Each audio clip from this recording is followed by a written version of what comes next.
Thanks for joining us for this symposium. I'm Bill Rapisi, President and CEO of the Lymphatic Education Research Network. LE&RN's mission is to fight lymphatic diseases through education, research, and advocacy. In order to win a fight, you first have to join it. So we ask, please become a supporting member of LE&RN at lymphaticnetwork.org. And we hope you enjoy today's symposium. Thank you.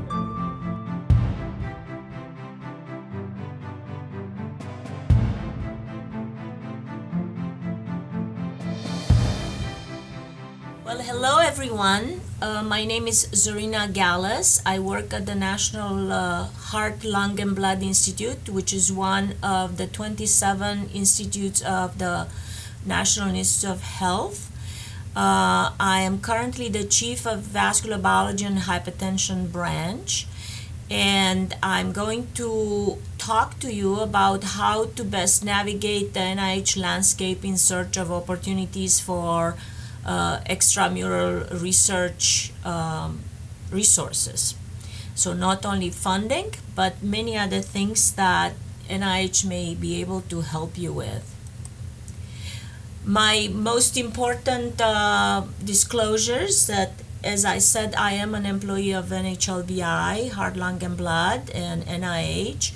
And although I'm not going to go rogue, I have to always qualify the fact that whatever I tell you are my personal opinions, and they are not necessarily the opinions of the Heart, Lung, and Blood Institute. To tell you a little bit about myself, I spent quite a number of years in academia. I rose through the ranks to the point of being a tenured professor of cardiology. I also worked in the industry for about 5 years, and I joined the NIH about 8 years ago, coming here in order to help enable science and help bright investigators such as yourself obtain funding and conduct the best research they possibly can. So the main points that I'm going to address today are a very brief overview of the NIH and its biomedical research enterprise. In case you have great ideas, which I know you do, how can you find some ways of leveraging the many resources that NIH has to offer? Obviously, everybody is interested in funding, but there is much more in terms of resources, collaborations, and advice. I will also briefly describe the natural history of an NIH applications. Many of you with a medical background will recognize that term. So what happens once you apply for NIH funding?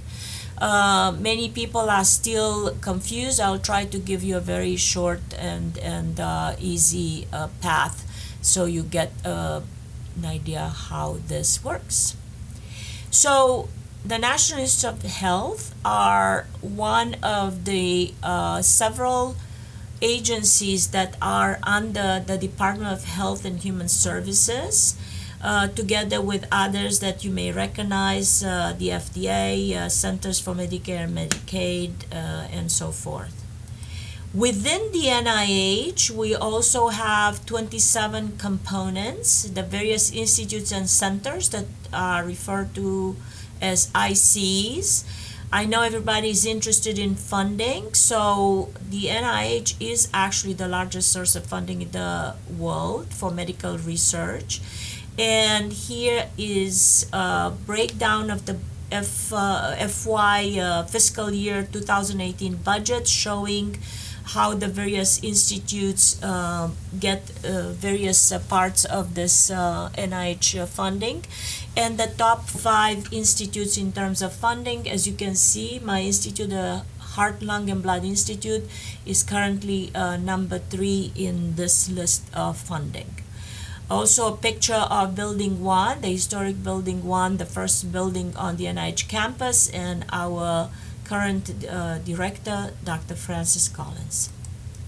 So if you have an idea, how can you turn this into a funded project? Well, We have a lot of information. There is a very good website that you can explore. You can either click on links or Google grants and funding, NIH. You can attend various sessions that NIH is setting up to inform people about how to fund. And you can drill in to find out details about how to apply, how to find opportunities that are open right now, and you can also investigate what research has been funded already by the NIH. As you can see, the top three boxes that I highlighted there. So there are many types of applications. Some of you may be trainees or early investigators or established investigators. You may apply in different formats. It's very important to check out which type of application you need to submit to make sure you are actually using the right format. There is a lot of information. As I said, we have a new website that's very explicit. You can also watch videos, and if you have questions that you want to explore, you can go on and see what are the most common asked questions. One thing that a lot of people are interested in is if there are specific targeted opportunities for various topics of research. One thing to know is that actually the majority of funding that NIH is sending to the extramural research community is enabling the investigator initiated ideas. These ideas are not specifically conscribed to any topic or any institute, but there is also about 20% of the budget that's set aside for specific targeted opportunities from various institutes. But it's good to know that 80% of the funds are actually going for whatever ideas the outside investigators, the extramural investigators want to send in. These, just to give you a brief overview of the type of research that's being funded by the NIH. There are requests for applications or RFAs. There are requests for proposals. There are program announcements. Some of them are with review and some of them are with set aside. The difference is whether we do have set aside funds and whether they will undergo special review in a specific IC or they will go to the general pool of reviews at the CSR, Center for Scientific Review. You can again drill into more details by looking at the grants and funding page. So how do you find opportunities? Well, again, the good thing is that we have a lot of information at your fingertips. You can find out funding not only from NIH, but also from CDC, FDA, and other agencies, as highlighted here by the red circle. You can also look into different types of funding, so you can drill for specific things. Such as agencies, institutes, and types of application. You can also, not knowing what you really want to look specifically for, and you hope that you will find out by talking to somebody at the NIH, just put in a text that can represent your abstract or your intended specific aims, or even maybe an abstract from a recent conference that you presented, and you can find out who you could talk to at the NIH for that specific idea. As you can see, you can click on a button that says similar program officials. That means people who work at the NIH.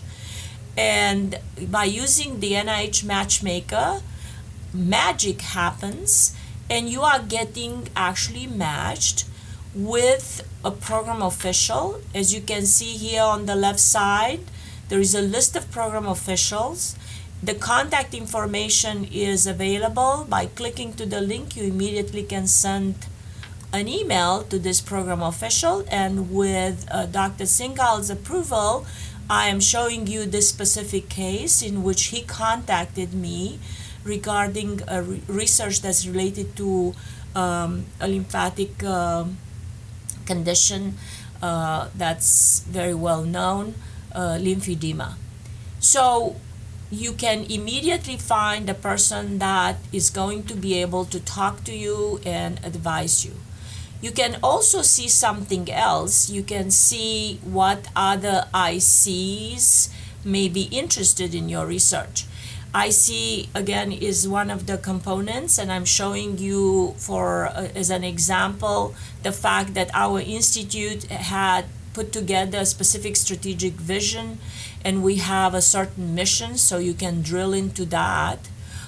And especially when it comes to different topics such as the lymphatic research, which can cut across various institutes. So shown here is a comparison of the lymphatic research that's being funded by the National Heart and Lung Institute and the National Institute of Allergy and Infectious Diseases.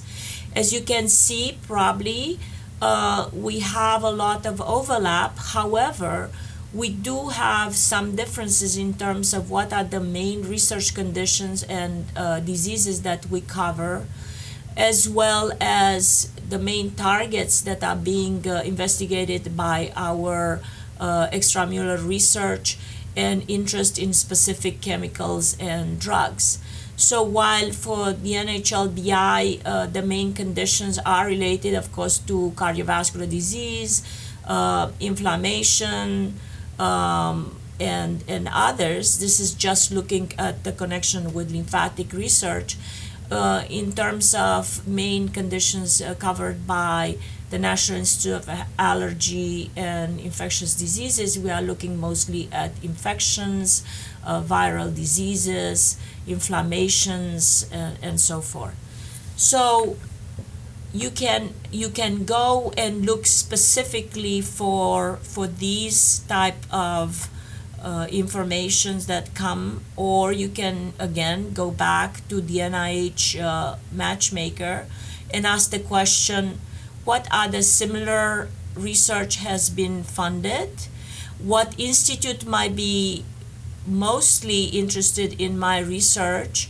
What type of mechanism might be? And one question that everybody wants to know the answer, which study section is likely to review my application?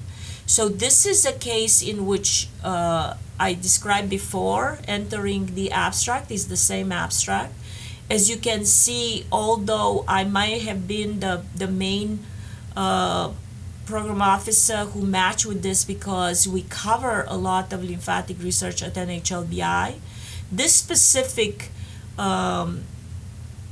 topic that Dr. Singhaal was interested in match mostly with NCI, the National Center, the National Cancer Institute. So that's another type of information that would be important. The study section is a very important piece of information. You will know immediately where your application is most likely to go. And if you have any concerns, you can immediately contact the Center for Scientific Review and ask for some advice.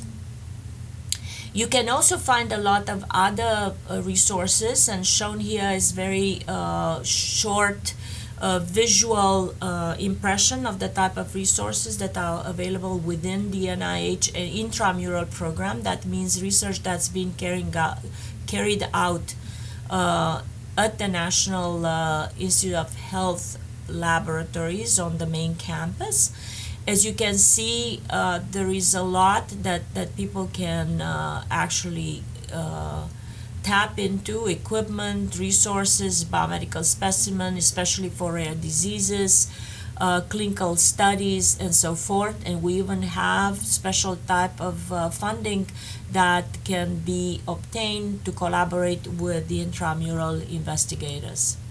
We also have databases such as the BioLink, which is specifically supported by the NHLBI, where you can get access to samples and data from our previous clinical trials and observational studies.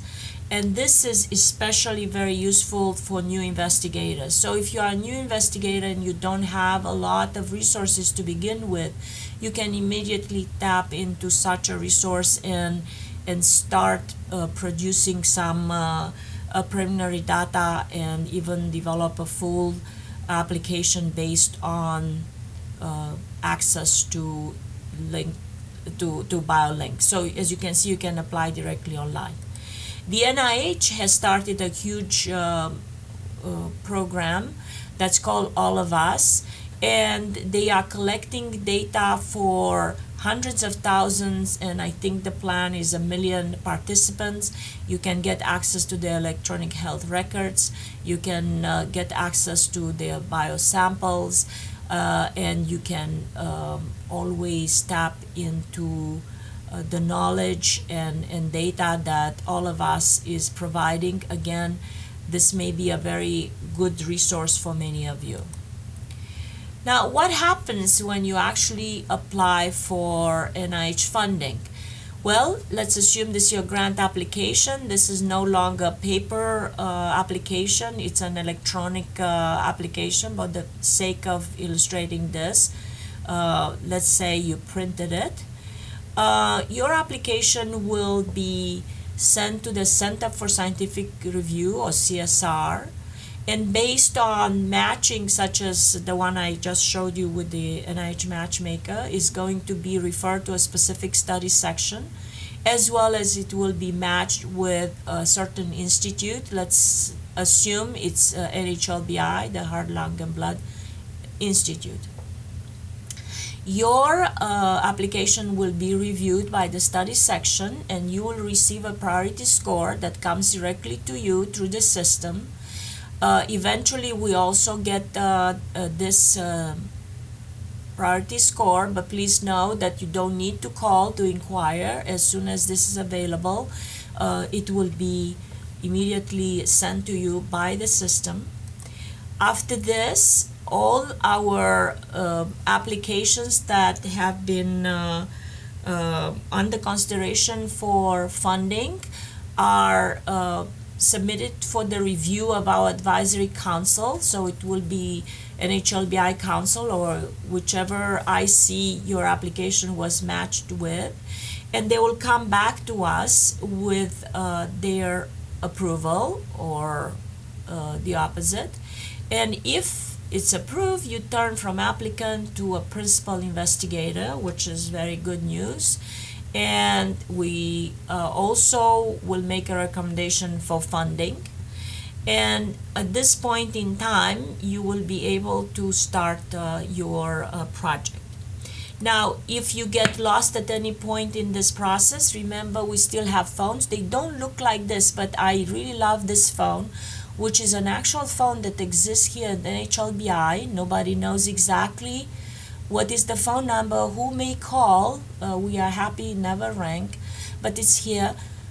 We also have email, and we actually have now video phones. So please feel free to contact people from the Center of Scientific Review or the SRO, the Scientific Review Officer, while you are in the process of review, or your program officer. You will get an assigned program officer in one of the institutes. And also a very important person is the grant management officer, who is going to make sure that all the conditions needed in order to release the funds are in place, and they are going to actually send you some money. This process, if you are very lucky and everything works perfectly, it may take 10 months, maybe a year, so please plan accordingly. So when you design your application, you have to take into account what are the main criteria that the reviewers are going to look at. So the significance of your proposed research is explaining why you do this research. The investigators are always also reviewed. The qualification of the investigators are reviewed. It is very important to determine if you are an ESI, that was early stage investigator. The innovation is important, and the approach is also very important. And many times we find that is actually the main criterion that determines whether your application will get a high priority score or not. So please be very cognizant of that. Explain what you are doing very clearly. Have alternative approaches in case this may not work, and pay attention to all the requirements that are listed in your application. Your environment is also very important because the reviewers want to make sure that your environment will be supportive and conducive of the research you are proposing. The pay is based on ranking or priority score, and sometimes is based on percentiles, so that depends on the type of initiative that you are responding to. You have to keep into account that different ICs, different components of the NIH, different institutes have slightly different pay lines and funding policies, and this may change from time to time. You don't have to guess. You can always check on that. As I said, please make sure that you record in the system in case you are an early stage investigator, because different institutes have policies that support early stage investigators. For instance, NHLBI will give a 10-point bonus to those who are within their first 10 years after finishing their training. So a lot of information is also available for your perusal. So there are all kinds of things that you can find out about the funding in the NIH. Where was it sent? Which institution? Which PIs? What type of topics? Many kinds of different special reports that you can download and also visualize. One of the question that also comes frequently, what is the success rate? And I just illustrate this here by success rate by career stage. As you can see, the success rate for the first time PIs is about 18 percentile. This is an average across the NIH. For the established PIs is slightly higher, 20%, but the differences are not scary, let's say that. So congratulations, you got funded. Now you all think, great, now I can relax. But wait, there are several important reminders about the NIH Awards. The award is made to an institution, not to an individual, and I know this will puzzle many of you because you work really hard to come up with an idea and write a great application, but the award is made to your institution. The notice of award will include acceptance term, and you have to read those carefully because sometimes they change the time or budget or other things. Usually they should not be a surprise, but make sure that you are aware of the acceptance term. It is super important that you acknowledge any publication that you have, the support that you get from the NIH, because this is helping us make the case for the need of continuous funding of research. So please do not forget to do that. If you forget to do that, we may also come after you and make sure that you do it. But if we don't find out, then we are missing important evidence of the value of the research that's supported by NIH. You also will have to send a satisfactory progress report yearly and a closeout report when you are done with your grant, and please note that we actually read these reports. So one question that we have to ask, we all have to ask, is what did the US and society get for the dollars that were given in research funding? So one thing that I wanted to remind you at the time of recording this is that we are still operating under continuing resolution. That means that the budget, unless the Congress meets and approves, will actually lapse on December 20th. And so if that happens, the government will shut down, and we at the NIH and the other agencies may go silent, and you will not be able to reach us for questions or any other concerns. So one thing that we always want to say is that measuring research impact is not really easy, but we will try. For instance, this is a map of the world showing that the NIH supports research not only in the United States. The United States, the density of funding is represented on the map of the United States, while outside locations are indicated by circles. But it's good to know that we support 60,000 grants in every state and across the world, basically over 300,000 researchers in more than 2,500 universities. So the funds that NIH is sending outside is supporting research in the biomedical research in the United States and many locations across the globe. One very important thing that we like to emphasize we've been involved with is the fact that the health has been constantly improved. The U.S. death rates from heart disease and stroke specifically have fallen more than 60% in the last half century. However, cardiovascular disease remains the number one cause of death and disability. Cancer death rates have been dropping as well. We provide funding that basically increase the knowledge, both basic, clinical, and translational, but it's important to remind that basic research is actually critical for scientific discoveries and many of the new therapeutic interventions. NIH supported over 190 Lasker Awards awardees and over 150 researchers who won Nobel Prizes. We are very proud to say that several of them have been funded by our institute, including the very recent awardees.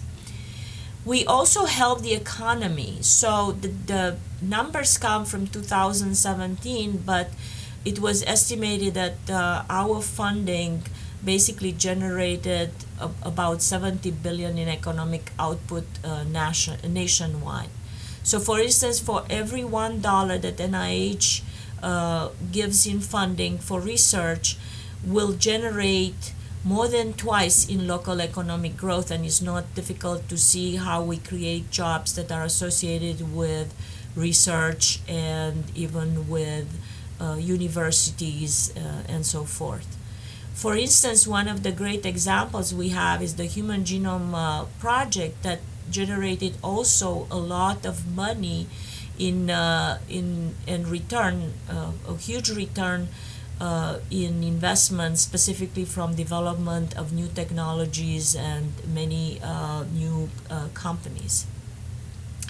I want you to remember that science is a team sport. I am a rower. Some of you who may have met me, I will always talk about that. I think it's a great example of how you can only move by working together. Please remember again that you can find a lot of this information. If you are the strong silent type, you can always Google us. Otherwise, please send emails, pick up the phone, and know that we are here in order to enable you to do the best research possible. So please do not hesitate to contact us. I'm looking forward to your questions and to getting to know some of you in person. Thank you very much for listening.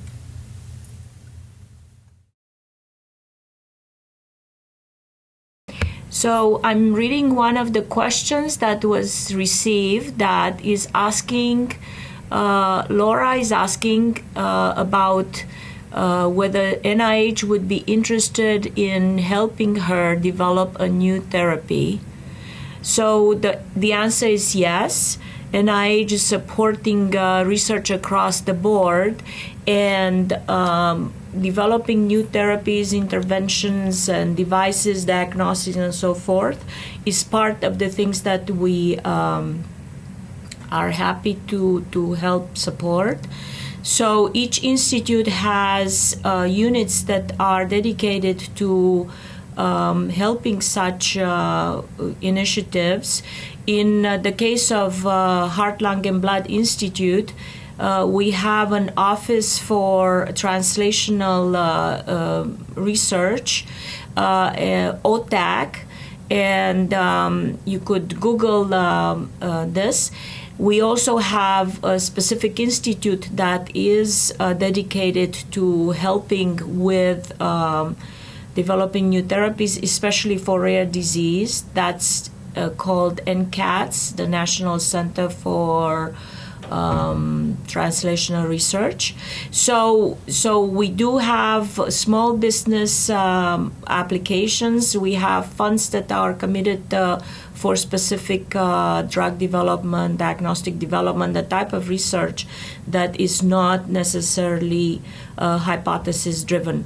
So again, you can either go and use the matchmaker and you'll find out who you might need to talk to, or you can go directly to the grants and funding page and say that you are interested in a small business proposal or something of that sort, and be connected to the right people.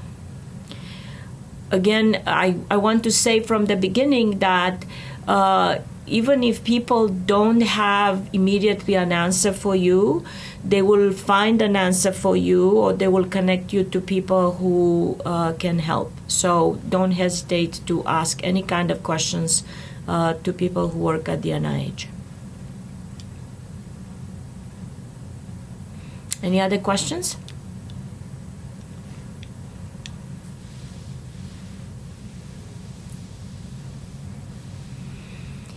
Okay, I see Colleen is asking, what do I do if my application doesn't get funded?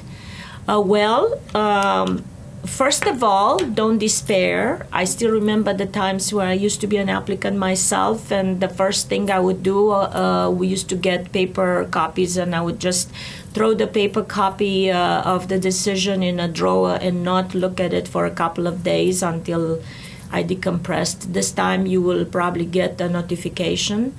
And it's good to know that you can always resubmit an application.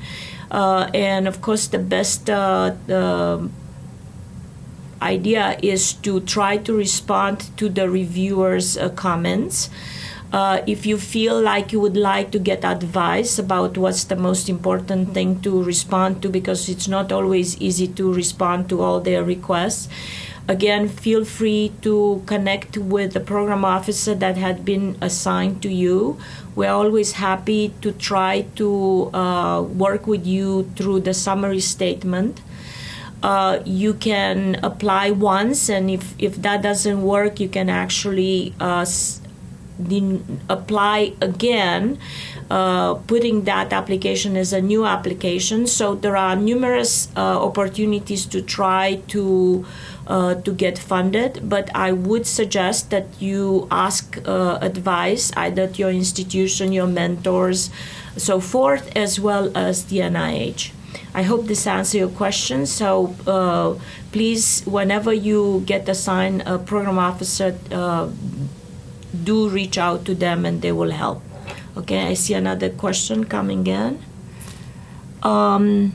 Phyllis is saying, I'm a first-time NIH applicant. How can I learn more about the application review process? So again, if you are the strong silent type, you can peruse the information that is now very nicely, I think,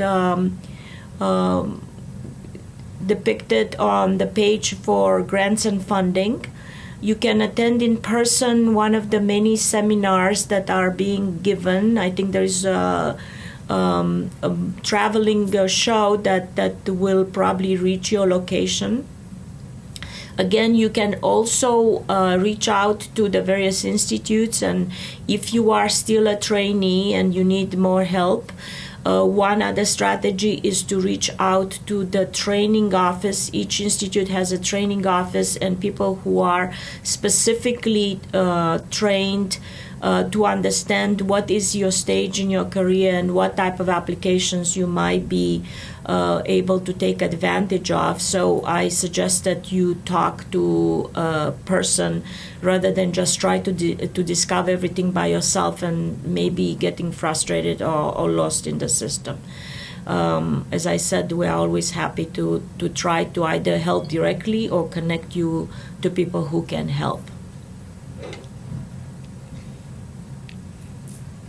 The other thing I just realized I need to mention, if you have never experienced the review process, is you can volunteer to be one of the young investigators who can sign up for a program that the Center for Scientific Review has. They invite, for each meeting of the study section, they invite one young investigator who may have never been funded by the NIH and would like to learn about the review process to participate in the study section.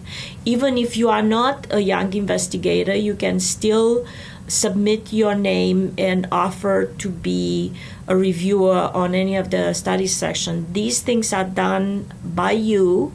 You can nominate yourself by going to the Center for Scientific Review website and including all your information there, and then potentially, if needed, communicating with people at the Center for Scientific Review. I hope it's clear how we work. We have the first part of the applications usually are assessed in that land. We call it the Center for Scientific Review land. Once they are reviewed, you can also reach out to the program officer and so forth. And once they are funded, you will also need to reach out to the grants manager, because it from an application becomes now a grant, and the grant manager will also be involved in this. So many times people are even asking, why am I getting so many emails from different people? That's what's happening. So I think the session is ending. So thank you everyone for logging in. Remember to please contact us with any questions you might have. We will be happy to help turn your great ideas into funded NIH research. Thank you everyone. Bye.